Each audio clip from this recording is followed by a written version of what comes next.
OS formulations really represent 4 different unique patents and patent-pending technologies. And so maybe one thing we'll do is go into kind of what makes them different.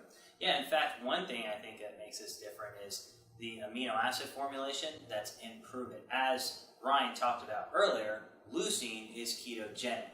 It doesn't increase blood glucose levels, it can turn to ketones, and it works synergistically with BHB.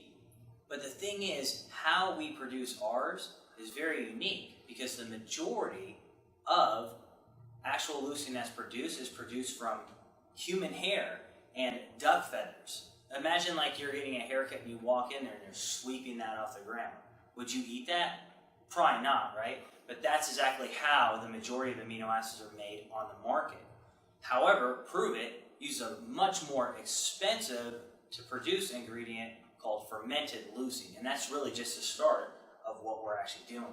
Right, and the same thing applies to different vitamins that are in the formulation as well. For instance, like vitamin B12, there's 2 different forms of vitamin B12. One being something known as methylcobalamin, which is 10 times more expensive than their counterpart, but it's the one that's actually working the most bioavailable version of vitamin B12 and the greatest delivery for vitamin B12 in your body.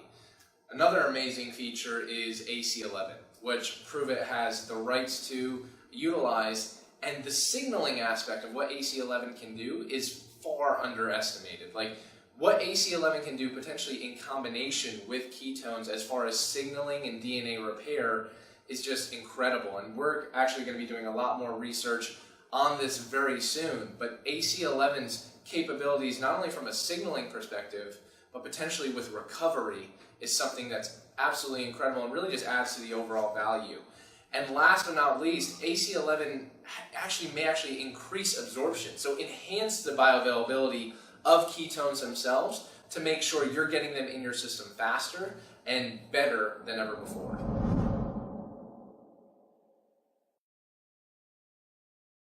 Within our formulations, we really have 2 different versions. For instance, in like the max formulations, a charged and a non-charged version.